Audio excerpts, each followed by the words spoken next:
Bien-aimés, bienvenue dans la vie abondante en action. De par cette chaîne, nous aurons des temps d'évangélisation, des partages pour exhorter, pour étudier la parole de Dieu, enseigner également conformément à la source de la vie abondante, l'auteur du salut éternel, qui est notre Seigneur Jésus-Christ. Nous aurons aussi des temps de prière, selon que le Saint-Esprit nous orientera par sa grâce, pour les personnes en détresse, les affligés, les malheureux, les couples, les familles, les peuples, les nations, etc. Je vous prie de bien vouloir vous disposer afin de participer pleinement à la vie abondante pour également en jouir convenablement.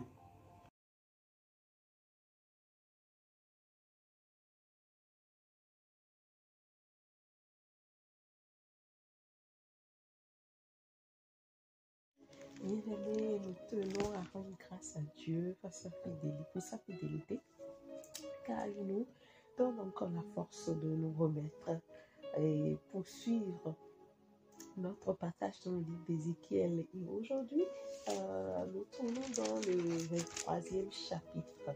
Quelqu'un dira, mais depuis là, on est encore sur Ézéchiel. Ézéchiel est vraiment long. On en a plus de 40 chapitres. Ah oui, et c'est un livre en fait qui retrace la pensée et les démarches ou la volonté de Dieu entre lui et nous les hommes, que ce soit pour les croyants et pour les non-croyants. Et la fin nous dira ce qu'est notre avenir en tant que croyants. Je dis les croyants en Jésus-Christ. Et là, sans pourtant trop parler, je lis. Le Seigneur m'a adressé sa parole. Il m'a dit, toi l'homme, écoute, voici l'histoire de deux sœurs nées de la même mère. Quand elles étaient jeunes, elles se sont prostituées en Égypte là-bas. Des hommes se sont amusés avec leurs seins. Ils ont caressé leur poitrine de jeunes filles.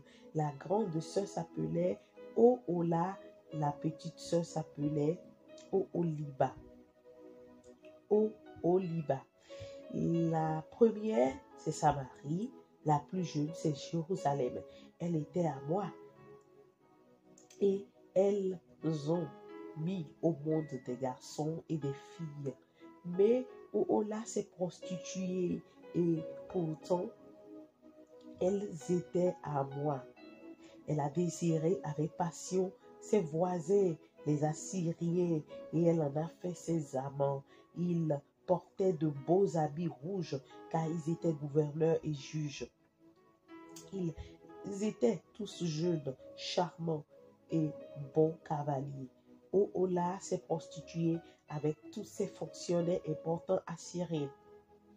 Chaque fois qu'elle désirait avec passion un de ces hommes, elle s'est rendue impure en adorant leur faux Dieu. Elle a continué à se prostituer comme elle l'avait fait en Égypte. Là-bas, quand elle était jeune, des hommes couchaient avec elle. Ils caressaient sa poitrine de jeune fille. Ils l'entraînaient à vivre n'importe comment. C'est pourquoi je l'ai livrée aux mains des amants, des Assyriens qu'elle désirait avec passion.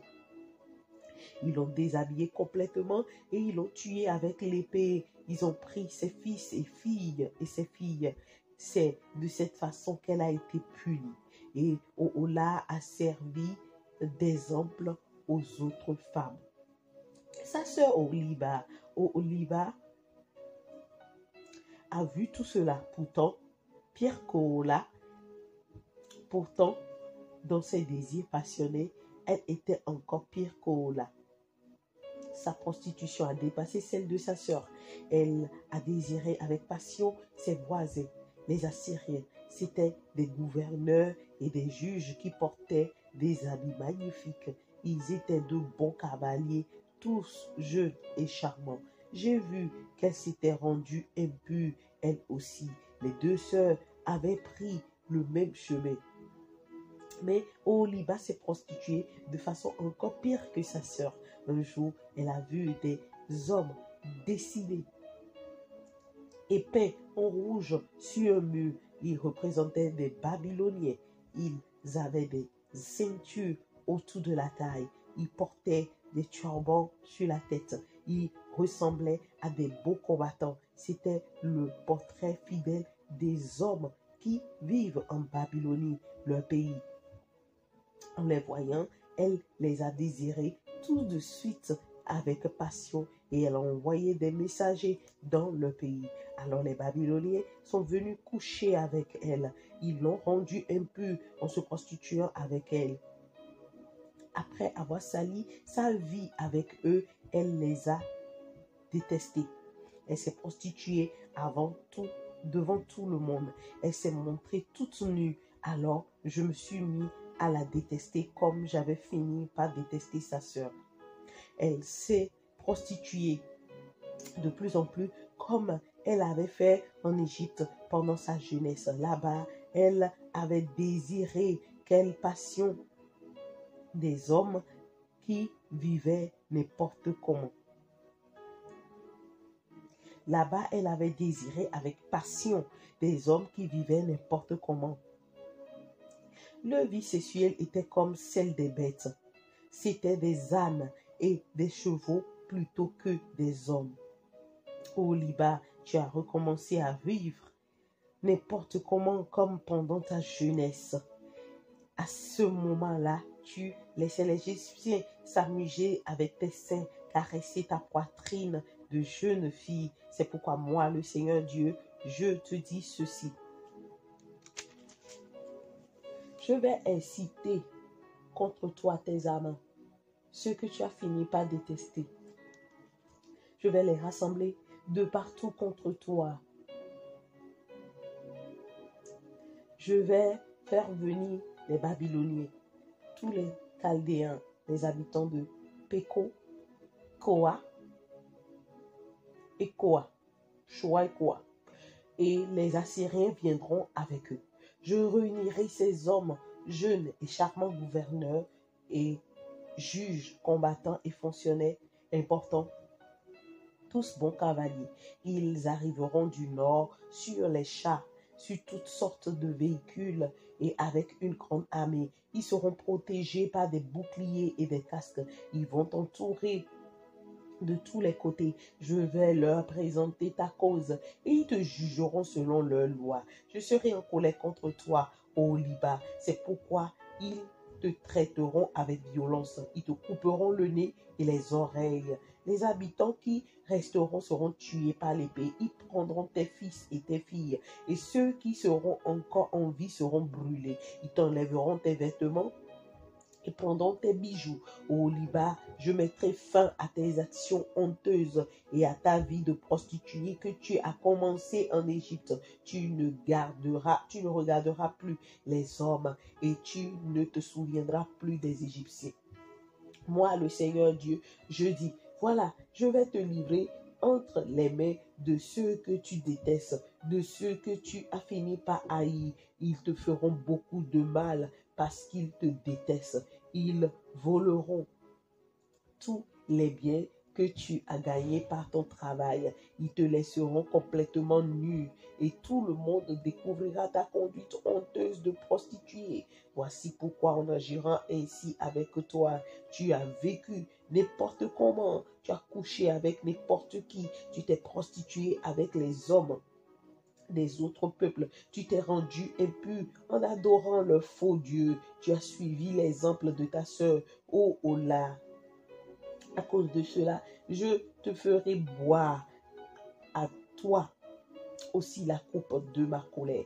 Voici ce que je dis, moi le Seigneur Dieu, tu boiras la même coupe que ta sœur, une coupe large et profonde. Les gens riront de toi et se moqueront, car la coupe est très pleine. La souffrance te rendra ivre. C'est une coupe de solitude et de tristesse.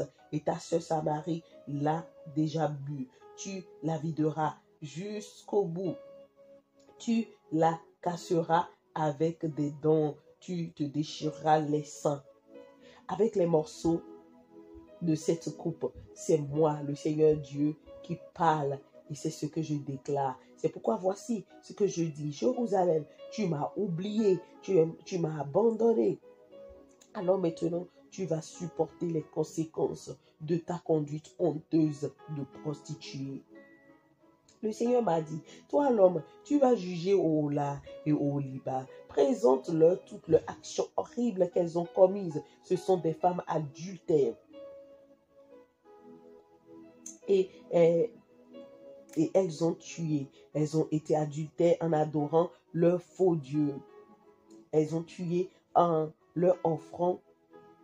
Elles les ont tués en leur offrant en sacrifice les fils qu'elles avaient mis au monde pour moi, et elles n'ont pas fait que cela. Elles ont rendu impur mon lieu saint, et elles ont traité avec mépris le sabbat qui m'est consacré. Tout cela le même jour. En effet, le jour où elles ont brûlé leurs fils pour leur faux Dieu, elles sont entrées dans mon lieu saint, ma maison, pour le traiter avec mépris.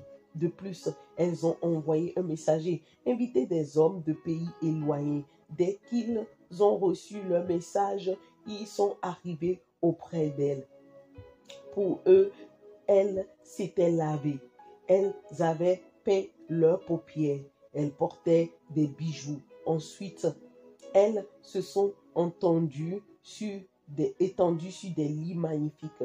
Devant elles, elles avaient placé une table où elles avaient mis l'encens et l'huile parfumée qui était en moi. Beaucoup de gens étaient là et on entendait le bruit d'une foule sans souci. Il y avait aussi des hommes arrivés de tous les endroits du désert. Ils ont mis des bracelets aux bras des deux sœurs et une couronne magnifique sur leur tête. Alors j'ai pensé, même cela, même celle qui est la plus rusée par sa vie, la plus usée par sa vie d'adultère, se livre encore à la prostitution.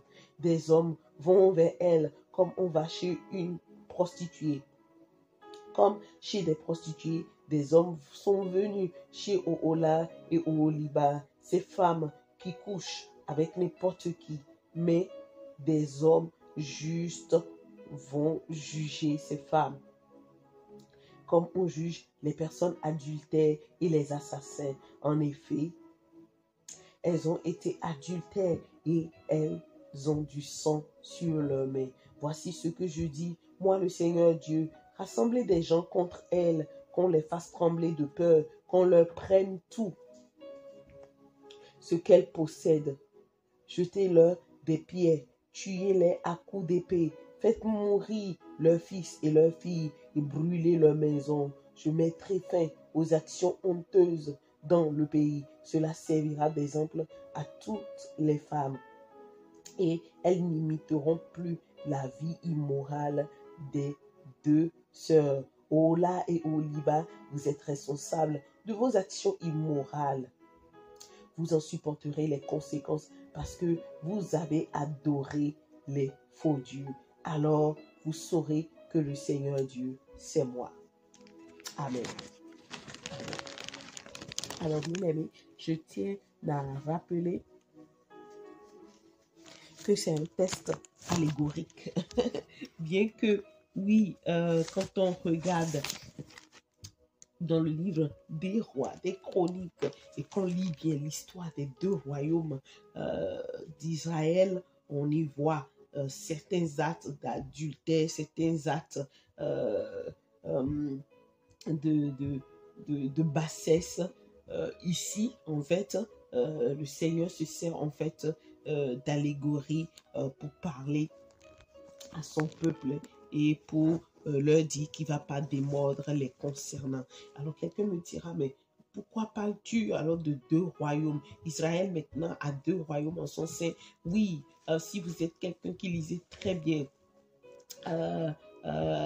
votre Bible, vous devez connaître l'histoire de la séparation qui a eu lieu au temps de Jéroboam et Jéroboam, où le royaume a été divisé en deux et le royaume de Juda et le royaume de Benjamin se sont mises ensemble et les 10 autres tribus aussi ont décidé d'appartenir à Israël Nord. Donc, sur ce point, cette division a vraiment été un point qui a exposé la fragilité de ces 12 tribus au point où ils ne pouvaient pas s'entendre. Et personnellement, j'ai intitulé le test ici l'exposition des péchés politiques en parabole. Donc, quelqu'un dirait, mais pourquoi c'est la politique? Est-ce qu'ils ne sont plus le peuple de Dieu? Alors, il faudra aussi vous rappeler que le Seigneur Dieu n'avait jamais voulu un roi, un directeur, un gérant ou un président à la tête de son peuple. Selon son cœur, il voulait en fait que son peuple ait des juges qui se relaient. Malheureusement, quand ils lui ont demandé, non, il faut que tu nous donnes un roi au temps de Saül et David, finalement Dieu lui a donné Saül. Et quand Saül n'a pas pesé sur la balance, il a été tué. Enfin, il est mort à la guerre. Voilà. Et oui, il a été bien tué. Oui, il s'est tué. Il s'est tué parce qu'il s'est jeté lui-même sur son épée après avoir reçu en fait un coup de ses adversaires, un coup mortel de ses adversaires. Donc, c'est à partir de ce moment-là que la royauté, en fait, je vais dire la gouvernance a pris place, la politique a pris place parmi le peuple de Dieu. Toutefois, quand on parle en fait de Samarie, comme je viens de vous le dire, vous devez comprendre que Samarie, ce n'est pas un peuple lointain. Quand Jésus parlait de la femme samaritaine, enfin, c'est tout simplement parce que Samarie, en fait, était le peuple qui s'est séparé, c'est-à-dire la coalition qui s'est séparée d'Israël, c'est-à-dire des 12 tribus, et à Samarie seule, il revenait juste 2 tribus, notamment la tribu de Juda et la tribu de Benjamin, et les 10 autres tribus appartenaient toujours à Israël. Donc, pour revenir concrètement dans le texte, je l'ai subdivisé en 2 parties, et la première partie, je l'ai intitulée « L'origine des 2 nations ». L'origine des 2 nations. Donc, je viens de relayer un peu sur l'origine des 2 nations, mais ici, je veux bien m'attarder en fait sur le nom que le Seigneur leur a donné, qui parle beaucoup, et l'aîné qui est Ohola, en tant que Samarie, et Ohola s'écrit O-H-O-L-A, et signifie en fait sa tante. Sa tante. Et sa tante dont il est question, c'est la tante T-E-N-T-E. Donc, c'était pour dire en fait que genre, je me suffis à moi-même. Je n'ai pas besoin en fait de quelqu'un en moi ou d'un esprit pour y arriver. En effet, Samarie est la capitale du royaume, voilà, comme je l'ai dit, qui s'est divisé en fait de ces autres 10 tribus. Et son sanctuaire était une abomination pour l'Éternel. Parce que Ohola, le nom que le Seigneur lui a donné, c'était pour dire que vous n'avez pas voulu de moi. Vous n'avez pas voulu que je règne sur vous. Parce que quand ils se sont séparés, il faut dire en fait qu'ils se sont séparés pour cause d'injustice. D'accord? Et si vous voulez bien comprendre, vous lirez dans le livre de 1 Roi, chapitre 16, entièrement. C'est quand Roboam, au lieu de prendre les conseils des vieux, qui a été voir, parce que le peuple était venu monter à lui pour lui dire, ton papa a été dur envers nous, ton papa Salomon a été dur envers nous, toi, est-ce que tu vas essayer d'alléger un peu les choses pour que les choses soient un peu plus relaxes? Et après avoir reçu le conseil des vieux qui lui ont dit, oui, si tu le fais, si tu écoutes ce qu'ils te disent, ben, tu les auras auprès de toi, tu gagneras leur cœur. Non, il n'a pas voulu ça. Il est allé encore prendre un autre conseil. C'est des jeunes comme lui. Et les jeunes lui ont dit, dis-leur que ton petit doigt là est plus que les reins de ton père. Donc, là où le père a utilisé fouet, là, toi, tu vas utiliser scorpion. ainsi de suite. Bref, donc c'est vraiment suite à cela que les 10 royaumes se sont indignés et se sont séparés en fait des deux autres. Donc Roboam finalement avait juste régné sur deux tribus, notamment Juda et puis Benjamin. Donc c'était vraiment terrible.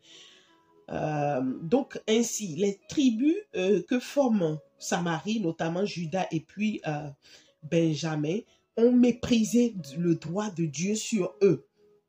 Ont méprisé le droit de Dieu sur eux. Et là, aujourd'hui, ça me rappelle en fait ce que les Africains sont en train de faire aujourd'hui, surtout ceux qui ne sont pas bien enracinés dans le Seigneur, qui sur Internet aujourd'hui se permettent d'exprimer comme ils veulent les désaveux envers Dieu. Ouais, que Dieu n'est pas... ils ne croient pas en Jésus-Christ, voilà, ils croient plus en leur aïeul, enfin... Écoutez, c'est vrai que Dieu parle de nos aïeuls, mais ce n'est pas du tout une raison pour vous détourner du salut en Christ Jésus. Sans le Seigneur Jésus, il a dit ceci, sans moi, là, vous ne pouvez rien faire. Vous ne pouvez rien faire. Donc, c'est je pense, une petite interpellation de la part du Saint-Esprit à ceux qui écoutent et qui sont peut-être aussi dans l'église, mais qui ont toujours la main dans les choses indigènes, ancestrales et autres. Le Seigneur est en train de vous dire que sans moi, vous ne pouvez rien. Parce que Ola, qui est Samarie, qui a dit, oui, je n'ai pas besoin de Dieu. Enfin, en a fait, mais n'a pas réussi. Et il en a subi. Il en a subi. Donc, l'alliance que Dieu avait faite avec ce peuple a ainsi été heurtée à de l'infidélité. Et comment c'est que cette infidélité a commencé? Si vous êtes quelqu'un qui avait capté convenablement ce que j'ai lu dans le texte, vous devez entendre qu'il était question en fait du désir, la convoitise. Et le Seigneur était en train de leur dire que toutes les fois quand vous convoitez, vous sachez que vous êtes ainsi en train d'adorer le Dieu de ceux dont la convoitise vous attire. Enfin, ceux dont vous convoitez les biens ou les richesses. Et là, personnellement, je me suis attardée là-dessus et j'ai réfléchi. Mais je ne vais pas tout de suite exposer ce que j'ai pensé parce que j'irai un peu ainsi en besogne. Donc, on voit en fait que ce peuple qui a été heurté à l'infidélité n'a pas été... c'est pas la première fois que cela s'est passé. Cela s'est déjà passé même pendant l'histoire quand ils étaient au mont Sinaï et le peuple s'était laissé prise au piège de l'idolâtrie. Et ça, c'était en fait une maladie qui traînait depuis l'Égypte. Parce qu'ils vous souviennent que quand le peuple est sorti d'Égypte, à un moment donné, ils ont commencé par demander et de l'eau, et du pain, et de la viande, et de ci, et de ça. Et vous connaissez très bien l'histoire, comment il y en a beaucoup qui sont morts. Voilà, et ceux qui ont voulu se lever contre Moïse aussi, qui en ont subi.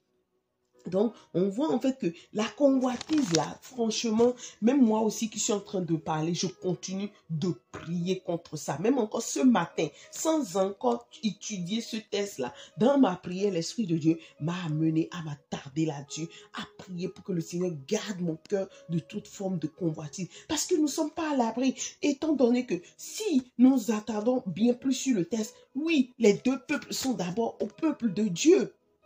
Donc, c'est tout comme si nous aussi, aujourd'hui, nous sommes dans le Seigneur Jésus, mais avec tout ce qui se fait sur les réseaux sociaux, sur TikTok, oui, celui qui met plein la vue des autres et tout, on finit par tomber dedans.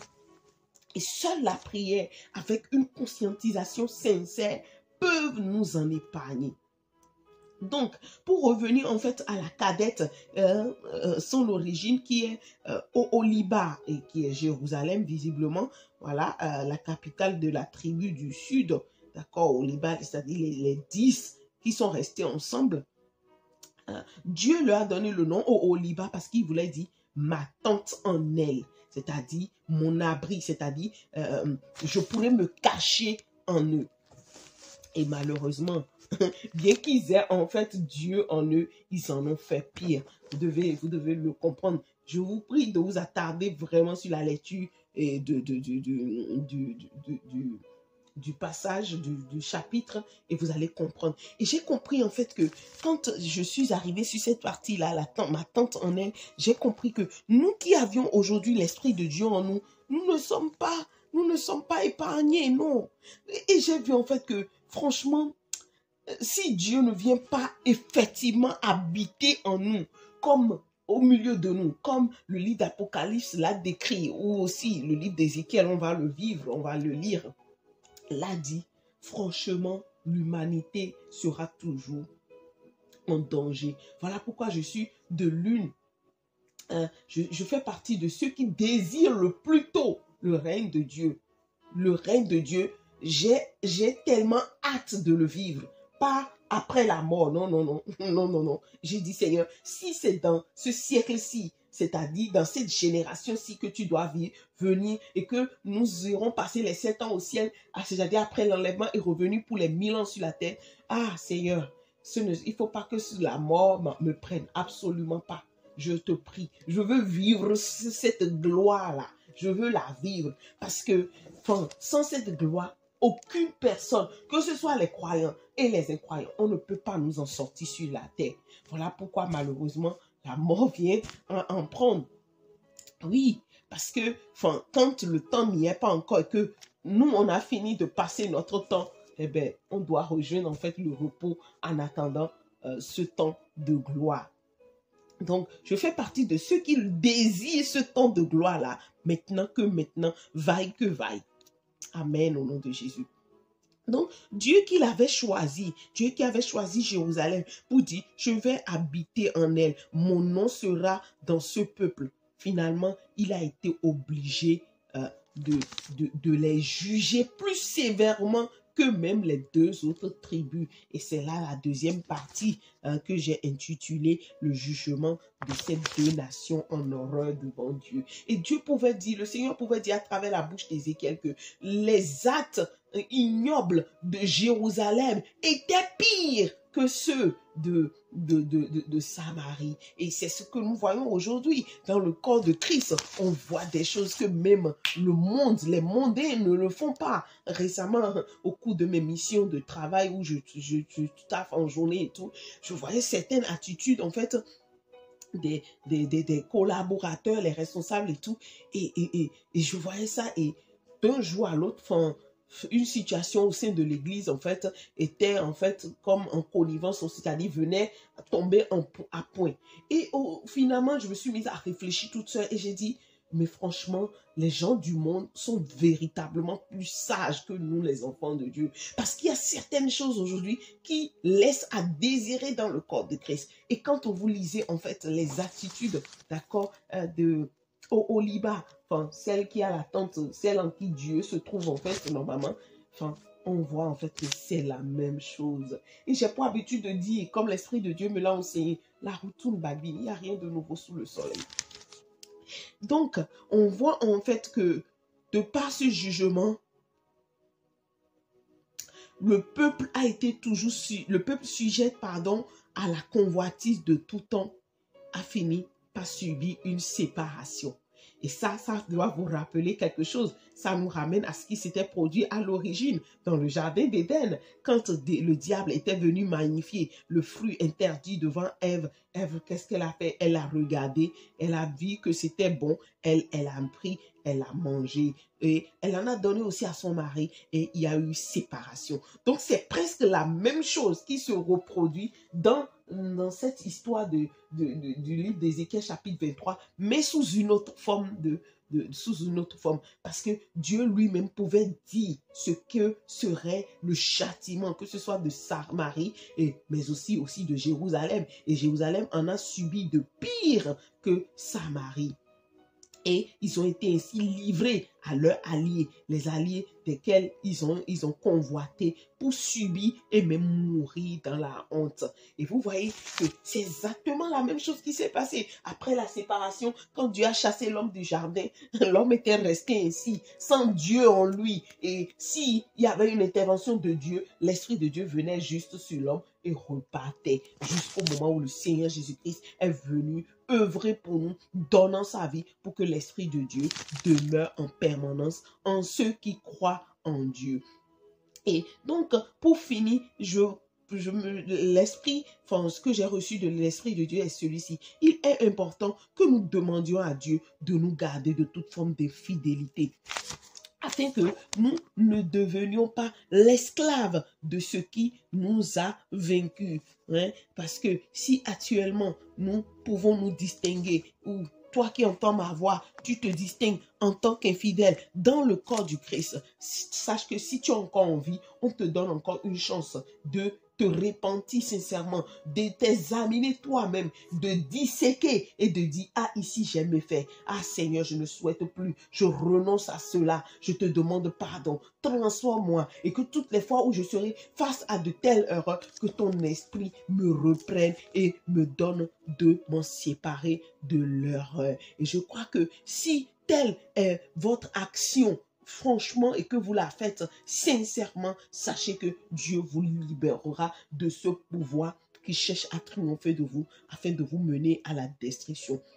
Et pour celui qui n'a jamais répondu encore à l'appel de Dieu, c'est-à-dire au salut, oh, vous devez savoir que si vous entendez ma voix, le cœur de Dieu, oui, vous appelle encore à lui, parce qu'il ne veut pas que, il lui met que vous êtes là, que vous mourrez sans lui, étant donné que, oui, avant nous, il y a plus de 2000 ans, le Seigneur Jésus-Christ est venu sur cette terre pour nous donner la vie et la vie en abondance. Dieu s'est ainsi battu pour l'humanité afin de la libérer de toute condamnation, cette condamnation qui découle du péché adamique.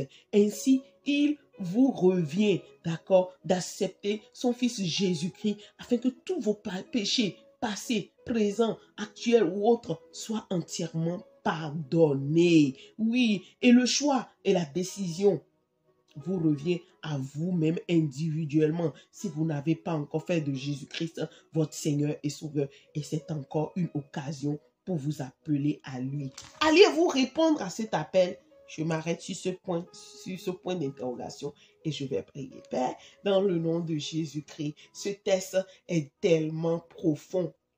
Et quand je le lis jusqu'à la méditation, jusqu'à recevoir ce que tu m'as communiqué, j'ai vu que tu aimes tellement l'homme. Tu aimes tellement l'homme. Parce que cet épisode, oui, de Ézéchiel chapitre 23, ça s'est passé. Si tu t'étais arrêté là et que tu finissais avec l'homme, oh, le Seigneur Jésus-Christ ne venait pas. Il n'allait pas venir. Mais pour autant, tu n'étais pas arrêté là. Oui, nous allons voir plus tard comment tu as prévu de restaurer la vie de l'homme. Alléluia. Et c'est en Jésus-Christ que nous trouvons cette restauration. Voilà pourquoi je prie, oh Seigneur, en ce moment, afin que tu nous aides, surtout nous qui sommes déjà en toi, Jésus-Christ, que tu nous aides à nous conformer à ton cœur. C'est vrai que tout est fait ici-bas pour que le mal triomphe de nous à tout moment, d'une manière et d'une autre. Mais je prie afin que ton esprit, oh, nous donne, oui, de surpasser le mal en tout temps et en toutes circonstances dans le nom de Jésus. Père, oh, comme tu me le fais monter à l'esprit, je veux prier pour mes confrères africains, surtout qui sont ici en Occident, mais qui sont aussi actuellement en Afrique, qui voient que l'Afrique est en train de connaître son temps de gloire et qui se disent qu'ils n'ont pas besoin de Jésus, qu'ils n'ont pas besoin de toi, qui sont largement qui peuvent largement y arriver avec leur occultisme, avec les choses ancestrales, avec les choses indigènes. Ah, Mané Sotali, je prie pour eux afin que ta miséricorde jaillisse sur leur vie, que tu puisses les localiser comme tu as l'habitude de cibler, de localiser les Arabes pour leur montrer qui est Jésus-Christ, oh, dans leur vision, dans leur rêve. Oh, fais de même pour ces confrères, consoeurs africaines qui se détournent de toi, Seigneur éternel, avec des arguments qui ne tiennent pas, dans le nom puissant de Jésus. Ramène-les à toi, afin qu'ils ne meurent point pour aller loin de toi. Parce que tu as dit que sans moi, vous ne pouvez rien faire. Fais-le leur apprendre et ouvre leurs yeux, Seigneur, sur l'importance, l'incontournable, oui, que Jésus-Christ est pour notre vie en tant qu'humain sur cette terre. Merci Père parce que tu vas le faire. Et pour celui qui répondra à l'appel, je prie afin que tu l'aides à le faire de façon authentique, de façon sincère, pas de façon bâclée. Et que tu conduis cette personne dans une maison, c'est-à-dire dans une église où cette personne aura un enseignement pour croître et avancer. Merci Papa pour ce temps de partage. Je veux te bénir au nom de Jésus-Christ de Nazareth. Je viens de prier. Amen. Bien-aimé, c'est un peu plus exceptionnel aujourd'hui. Ce n'est pas moi qui l'ai fait, c'est l'Esprit de Dieu qui m'a conduit ainsi. Donc, il n'y aura pas le temps d'appel pour le salut comme on a déjà fait. Non, cela est inclus directement dans le partage. Et recevez mes salutations, recevez toutes les salutations de notre glorieux grand frère, le Seigneur Jésus. On se dit à très bientôt dans un autre temps de la vie en abondance. Au revoir.